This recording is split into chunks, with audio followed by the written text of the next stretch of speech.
Для России быть великой державой – это не блестящая мишура на псевдонациональном платье, которое можно убирать в шкаф и одевать по праздникам. Это единственное условие нашего самостояния в истории.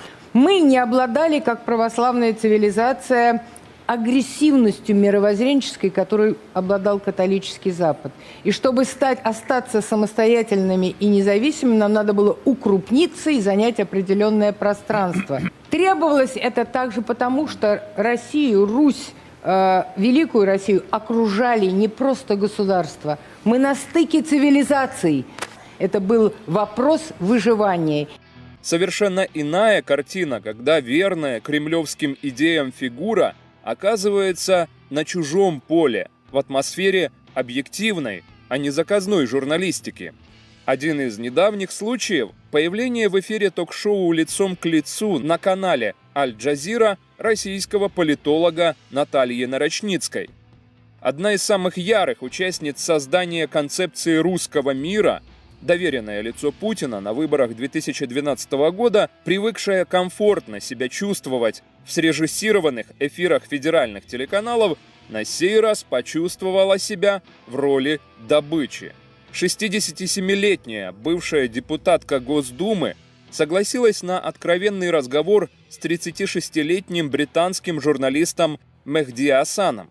Такого позора Нарочницкая и вся кремлевская братья давно не испытывала. Вся программа длится 47 минут, но мы для вас выбрали ключевые ее моменты, демонстрирующие весьма интересные особенности мышления тех, для кого действия российской власти кажутся логическими и оправданными с точки зрения международного права. Существенная часть программы была посвящена действиям РФ на Ближнем Востоке, но мы остановимся на украинском вопросе. What about Ukraine?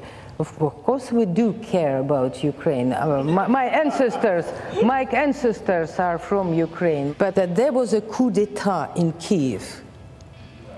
The constitution was dismissed. Even the mandate of president went to the Speaker of Parliament, whether under constitution it should go to the Prime Minister. The Constitutional Court was dismissed. Let's assume there was a coup d'etat. There's a division of opinion on that, of course, whether it was a coup or not. Crimea was taken by the Russians, annexed in violation of international law. Most lawyers would argue. Crimea the has UN a General Assembly. referendum.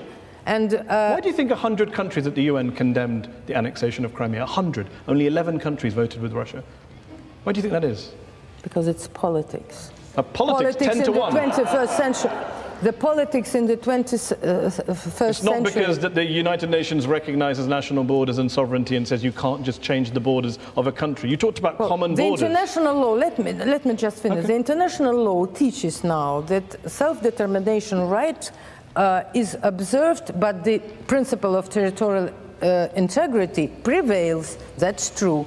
Only, but in a case when self-determination rights are combined with so-called, it's in the textbooks of international law, when the people maintain historical, linguistic, cultural, and other types of so on that basis, Crimea can be independent with the maternal state. So you support the idea that Crimea, on this your reading of international law, Crimea had the right to leave Ukraine and be part of Russia on the basis of self-determination?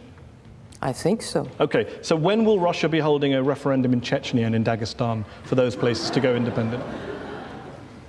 Let them do it. You're in support of that? You're happy for Chechnya to leave the Russian Federation and become independent or join another country? They don't Seriously? want it.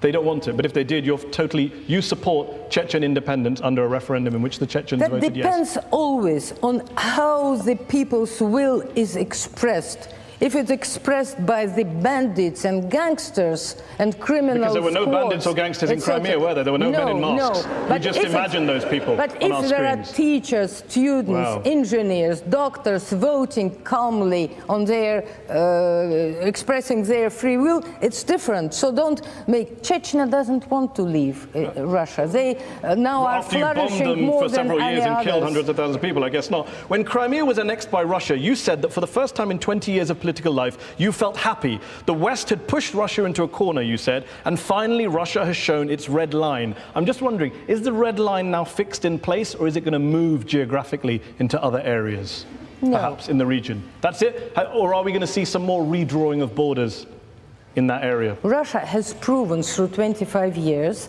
that it is ready and absolutely tolerating Ukraine's, floating this and that, under only one condition that was shown and obvious, that Ukraine doesn't enter NATO. Ukraine didn't enter NATO.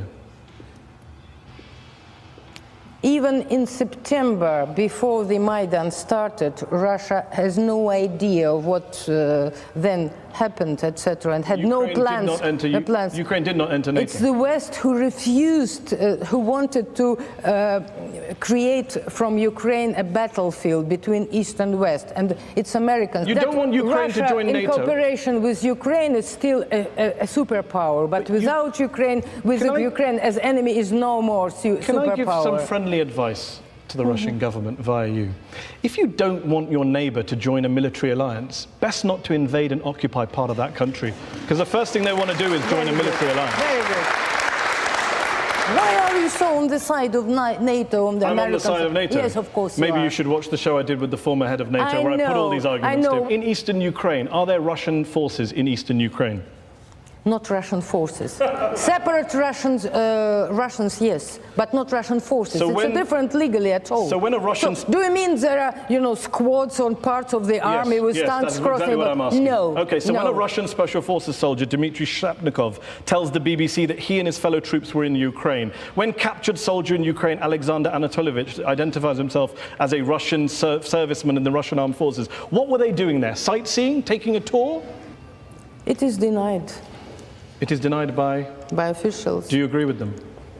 I quite agree, but I believe that there are some Russian soldiers, of course, and officers. I don't deny that. But legally, every country, when it's helping the situation according to the interest and according to the appeal, they do it legally correct. But it's not illegal for Russian soldiers to be in Ukraine, under any reading of international law.